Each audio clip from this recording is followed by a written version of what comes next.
Hype Magazine. What's up? Your boy Wyclef Jean. We got the new EP coming out. It's called Juve. Look out for it. You are now rocking with the Hype Magazine. You know where to get it first. Yo, quick shout out to the Hype Magazine. For sure, man. They here everywhere you at. You already know. You better tune in. We taking over. Hey, what's up, guys? It's your girl, Sasha Nycole, here with the Hype Magazine, and we are here with the one and only Wyclef Jean. Wyclef, we're here at the Remy Producers Series. How you doing tonight? I'm great. It's incredible. All this young talent, right? You know, for me, it's always exciting to watch raw talent. Exactly. I mean, you hit the stage, you were doing your thing, you were rocking out. I mean, just watching you in your element, you know, just rocking out with the live instruments. Wyclef, it really is an experience. And you did the same during the second round, so it was only right that Remy brought you back for the finale. How did you enjoy the finale? Who were you rooting for? I love all the producers. I love the eclectic, you know, but like you know, with this, it's tricky, right? Because you got a minute. Yeah. So you might have 40 beats, so you got to think like, yo, what's your first three? And I understand the pressures that they go through, because I've been through the same pressures as a youngin', but they all pulled through. Right. I mean, some of the producers were holding back, though, but I mean, like, overall, I feel like it was a great competition. And, you know, for you to drop some knowledge, and you really gave these producers insight on this industry because you've been through it. How does it feel to actually give back? And because you were once in a position where you were the one learning. How does it feel to give back to these up-and-coming producers? It's the most important thing for me, you know what I'm saying, to you, because I want to see these kids break records, you know what I mean? Like, be able to work with the new of whoever the Shakira is, the Beyoncés, the Rihannas, you know, the Lauryn Hills, the Whitneys, you know. It's like we got that chance, and I think they have the same chance with this generation.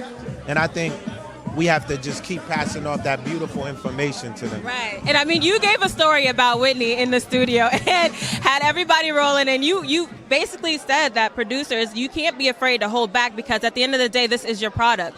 This you have to it is what it is at the end of the day, and you have to be honest with it. How nerve-wracking was it for you, though, to like tell Whitney, like, all right, that was a little flat? I mean, once again, I mean, that's Whitney, the greatest to ever do it, you know? But as a producer, you got to make sure that you get the record, because afterwards, you want Whitney to smile, you know? So it's a good thing, because in telling her that, I learned what she told me. She was like, you bend the note. So in my brain, oh, wow, singers can actually bend the note. That's incredible. Right. And I mean, in your early ages, Wyclef, you were brought up in the church, and not even that as a Haitian church at that, right? Okay, baby. So you were brought up in the church, and that's just not jump. So you were very familiar with live instruments from the very jump, and you made it a point to let the producers know that incorporating live instruments into your productions is really, really important. What do you think the difference is as far as like sound quality? Like, how important is it for producers to continue to use live music? Well, what happens is everyone is moving away from live now, because everything is going sonics, right? So it's our job that actually plays to learn the new sonics and to mix it together. Because in order to explain it to them, you got to make something that's dope. So they listen to, like, you know, when they listen to Hendrix, they're like, oh, what is this, you know? I'm like, yeah, you actually could put the real guitars against that. So we got to keep, I feel like the future is the combination. So it's like I'm really back in school, like learning sonics, learning all of that. That energy is incredible.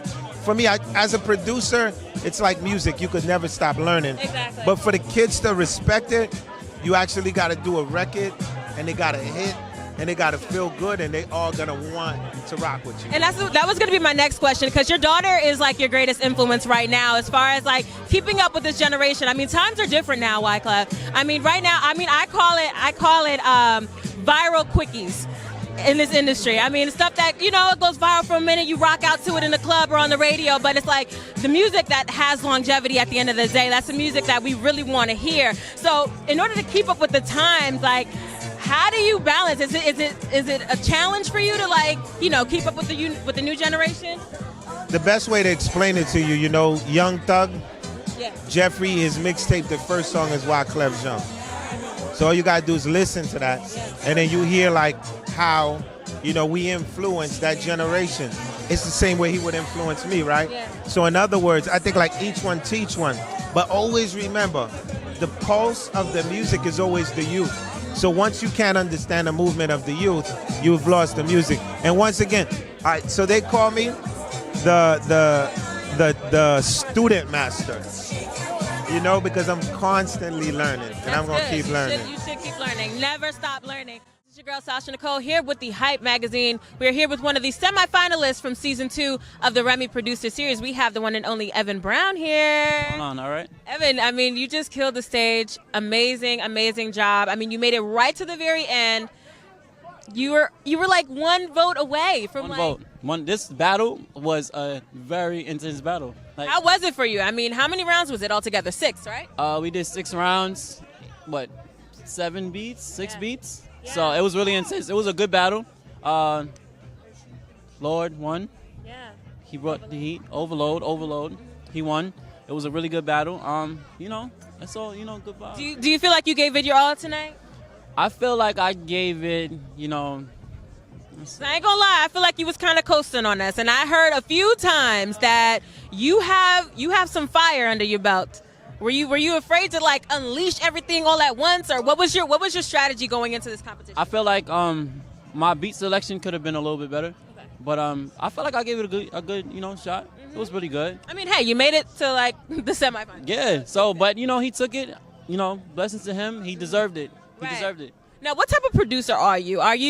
What type of systems do you use, actually? Are you a Pro Tools type of guy? Are you a Fruity Loops type of guy? What type of systems do you use? This is a very tricky question because a lot of people try to put me in a box a lot.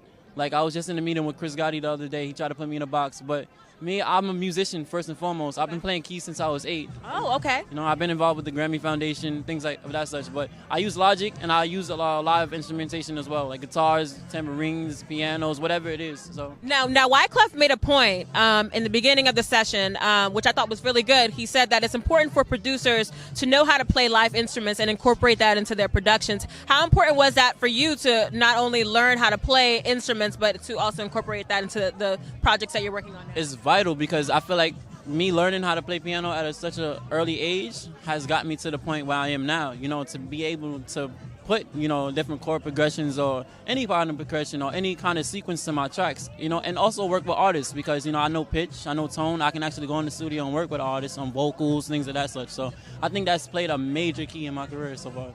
And now I feel like everything is kind of moving towards the technology side. Like learning how to play a live instrument is like, you know, kind of going back in the days when you didn't have like access to all of these systems, even though they're expensive.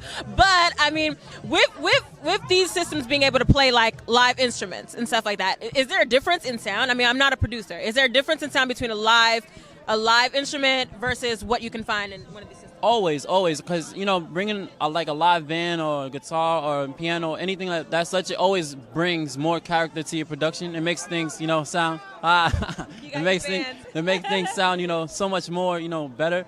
But nowadays, like technology is so advanced. You got plugins and VSTs that where you can, you know, make a guitar sound like a real guitar by the push of one button. I can make a whole drum track by the push of one button, but overall, to answer your question, you'll never get like a live sound, or if you add an acoustic guitar, it'll enhance your production 100% all the way. So live is the way to go. Live is the way to go. Okay, no problem. Well, why don't you tell us about up-and-coming projects that you're working on now? What are you up to? I can't wait to do this. Roll down the list. All right.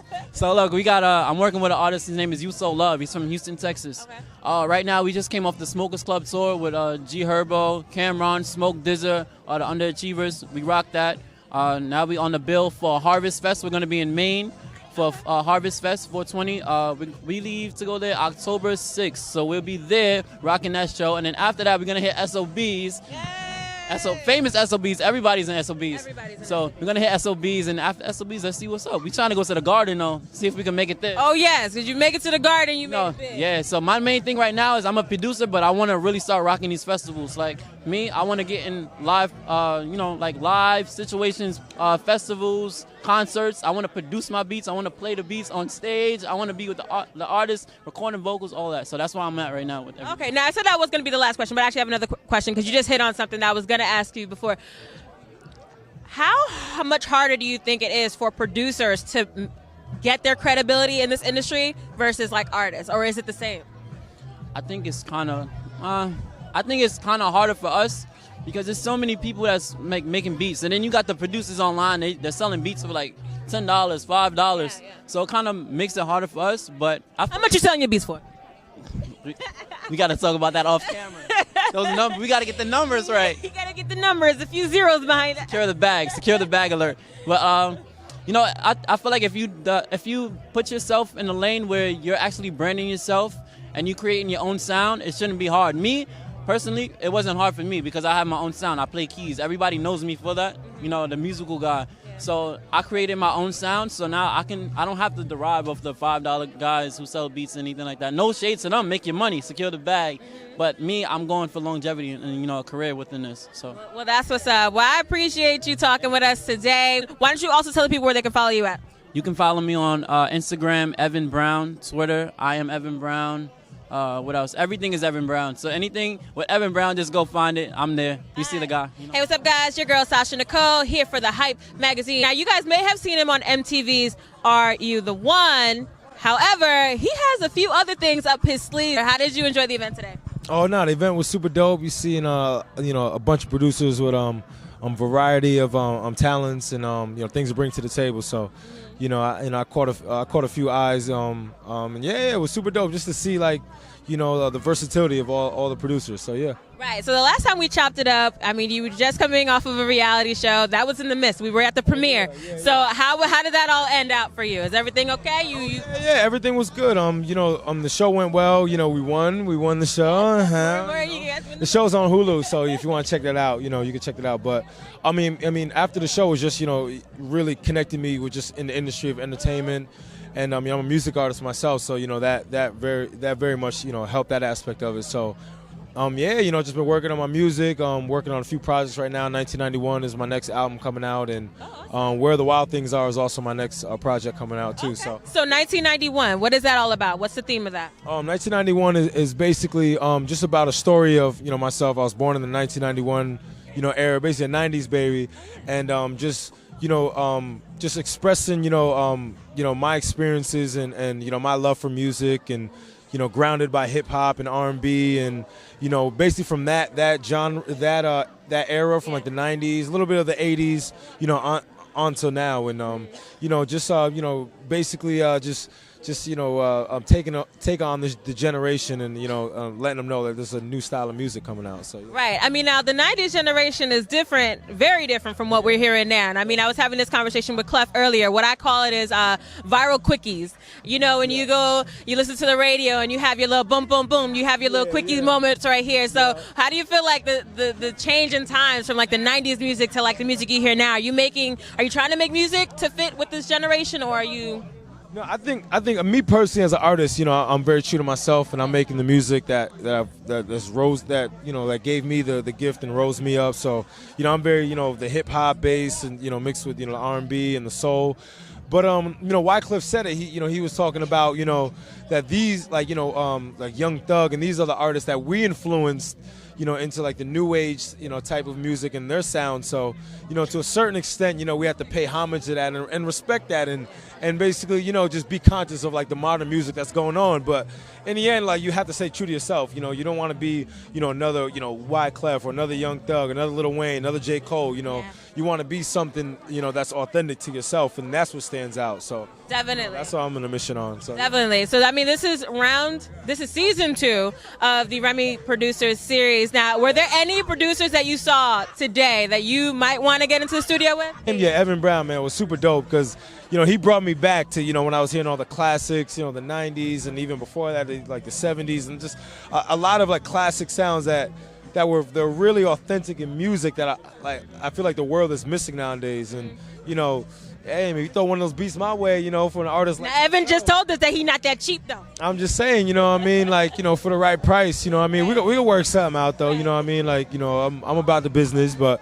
I'm also very much about the art, more importantly. So, yeah, man, much love to him. All right, so now these projects that you said you have coming out, when is there a release date? Oh, yeah, 2017, early 2017, I would say like January, February, and the spring, you know, March, April. Why don't you tell the people at home where they can follow you out on social media? Oh, you can follow me at IAMPMuna, that's IAMPMUNA, Snapchat, Instagram, Twitter, all that, Periscope. You can holler at me, for sure.